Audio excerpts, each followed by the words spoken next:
तो I hope कि आप लोगों को डूम्सडे के कास्टिंग की खुशखबर मिल चुकी होंगी, मिठाइयां बट चुकी होंगी, या फिर मैं ही कुछ ज्यादा एक्साइटेड हूँ। खैर इस चीज को साइड में रखता है। पर्सनली मैंने जब से इस कास्टिंग को देखा है, स्पेशली एक्समैन के एक्टर्स को, मेरे मन में दो ही क्वेश्चन चल रहा है। पहला ये कि इस मूवी में डूम का क्या मोटिव होगा, और दूसरा ये कि इस मूवी के मेन स्टोरी प्लॉट्स क्या होंगे। सारी चीजों पे बात करेंगे, पर उससे पहले 50 सब्सक्राइबर का टारगेट रखा है, उसे प्लीज जल्दी से कंप्लीट करवा दीजिए। सब्सक्राइब करो प्लीज। तो अगर सबसे पहले बात करें डूम की मोटिव की, तो इसके लिए मेरे मन में एक थियरी आई थी कि डूम 1 बाय 1 करके सारे एंकर बीइंग्स को मारेगा, जिसकी वजह से पूरे मल्टीवर्स का जो डिस्ट्रक्शन का साइकिल है वो स्पीड अप हो जाए, जिसके बाद वो अपने मन मर्जी के बैटल वर्ल्ड को बना पाएगा। पर फिर मैंने जब इसके बारे में और सोचा, तो अगर ये लोग इस तरह के अप्रोच के साथ आगे बढ़ते हैं, तो इस तरह की स्टोरी ना तो कैरेक्टर को ना ही स्टोरी को डेप्थ प्रोवाइड करेगी जो कि वो चाहती है। क्योंकि डूम कोई जेनेरिक विलन नहीं है, वो बहुत ही ज्यादा इंटेलिजेंट है, और एक इंपैक्टफुल विलन के लिए उसका सेंसिबल होना बहुत ही जरूरी होता है। और इसी वजह से मुझे लगता है कि डूम की पहली प्रायोरिटी इस पूरे मल्टीवर्स को डिस्ट्रॉय करना नहीं, बल्कि उसे स्टेबलाइज करना होगी, जो कि वो कॉमिक बुक के अंदर भी करता है। सीक्रेट वॉर्स कॉमिक के अंदर भी जब सबसे पहले डूम को बियॉन्डर्स के प्लान के बारे में पता चलता है, तो उसकी पहली ट्राई यही रहती है कि वो मॉलिक्यूल मैन को एक्सप्लोड होने से रोके, ताकि कोई भी अर्थ का डिस्ट्रक्शन ना हो। बट अनफॉर्चुनेटली उसका प्लान बैकफायर कर जाता है, और उसके बाद में वो बैटल वर्ल्ड को क्रिएट करने का डिसीजन लेता है। और एमसीयू के अंदर भी वो कुछ ऐसा ही करे, पर सवाल है कैसे। अब एमसीयू में इनकर्जन के रूल कॉमिक बुक से अलग है।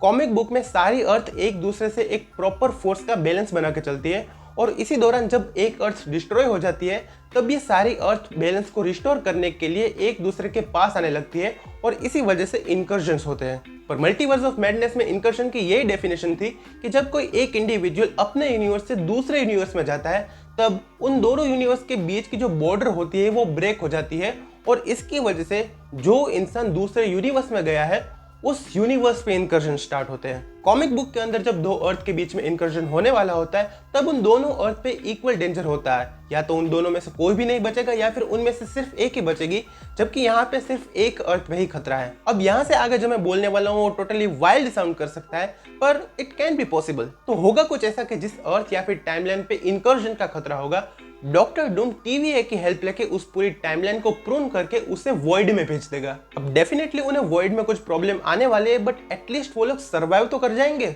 आई मीन कम ऑन यार, इस वाली थियरी पे पहले भी बात हो चुकी है कि एक्चुअली में वॉइड ही बैटल वर्ल्ड है, और जब आप इस वाली थियरी को उस वाली थियरी के साथ कोरेस्पॉन्ड करते हो, तो कहीं ना कहीं ये वाली चीज सेंस बनाती है। क्योंकि अगर ऐसा होता है तो वॉइड में अलग अलग रियलिटी के लोग एक साथ एग्जिस्ट करेंगे, जो चीज बैटल वर्ल्ड पे भी होती है। अब शुरू में तो डूम का प्लान बहुत ही अच्छी तरीके से काम करेगा, पर वो खुद भी तो मल्टीवर्सल ट्रैवल कर रहा है। वो भी एक अर्थ से दूसरी अर्थ जा रहा है, भले ही बचाने के लिए, पर वो इनकर्जन्स के नियमों को तोड़ रहा है, और शायद इसीलिए एक हद के बाद उसके हाथों से चीजें निकलना स्टार्ट हो जाएगी, और इसी वजह से वो जाएगा अपने बैटल वर्ल्ड के प्लान की ओर, और यहीं पे उसकी मदद करेगा लोकी। जहां तक मुझे लगता है यहाँ पे डूम लोकी को हरा देगा, और उसकी पावर को हार्नेस करके जितने भी मल्टीवर्स के अंदर वॉइड है, उसे वो कंबाइन करके एक कंप्लीटली न्यू प्लेनेट बनाएगा, जिसे वो कहेगा बैटल वर्ल्ड। अब आई नो ये थियरी सुनने में बहुत ही वाइल्ड साउंड कर रही है, पर फिर भी मेरे मन में आया तो मैंने बता दिया। और वाइल्डनेस यहाँ पे खत्म नहीं हुई है, क्योंकि हम बात करेंगे हमारे दूसरे पॉइंट की,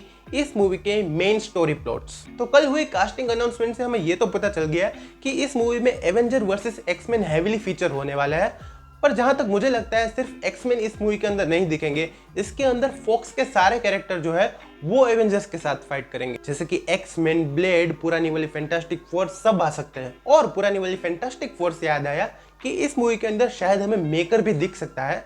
मेकर अल्टीमेट यूनिवर्स का रीड रिचर्ड्स है, और ये काफी ज्यादा इविल वर्जन होता है रीड का। पुरानी वाली फैंटास्टिक फोर के साथ हो सकता है कि कुछ बुरी चीजें हुई होंगी, जिसके अंदर सिर्फ मिस्टर फैंटास्टिक ही सर्वाइव कर पाए होंगे, और वो एक कंप्लीटली इविल बन चुके होंगे, और वो ही आगे जाके मेकर बना होगा। क्योंकि सीक्रेट वॉर्स कॉमिक के अंदर भी मेकर बहुत ही हेवीली फीचर था, जो बैटल वर्ल्ड पे बहुत बड़ा रोल प्ले करता है। अब बात करते हैं नेमोर वाले एक्टर की। तो नेमोर के एक्टर का नाम इस पूरी कास्ट के अंदर दिखाया गया था, जिसका मतलब नेमो डूम्सडे के अंदर दिखने वाला है, और हो सकता है इसकी वजह से वो लोग कबाल को भी इंट्रोड्यूस कर दे।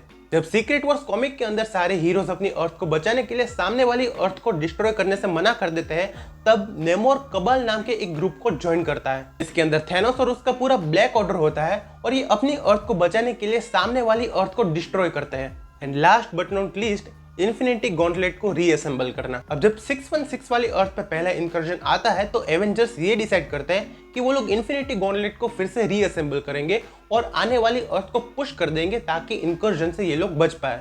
कैप्टन अमेरिका इस बार इन्फिनिटी गॉन्टलेट को पहनते हैं और वो अपनी पूरी ताकत के साथ सामने वाली अर्थ को पुश करते हैं और वो अपने काम में सक्सीड भी हो जाते हैं। पर इस पूरी चीज में इतनी एनर्जी लगती है कि सारे के सारे इन्फिनिटी स्टोन्स जो है वो डिस्ट्रॉय हो जाते हैं, सिवाय टाइम स्टोन के वो कहीं चला जाता है। तो मुझे लगता है कि अब ये लोग माहौल बांध रहे हैं और अगर आप भी इस माहौल का पार्ट बनना चाहते हैं तो चैनल को सब्सक्राइब करना मत भूलना। तो बस आज के लिए इतना ही, यही था आज का शॉर्ट बट स्वीट वीडियो।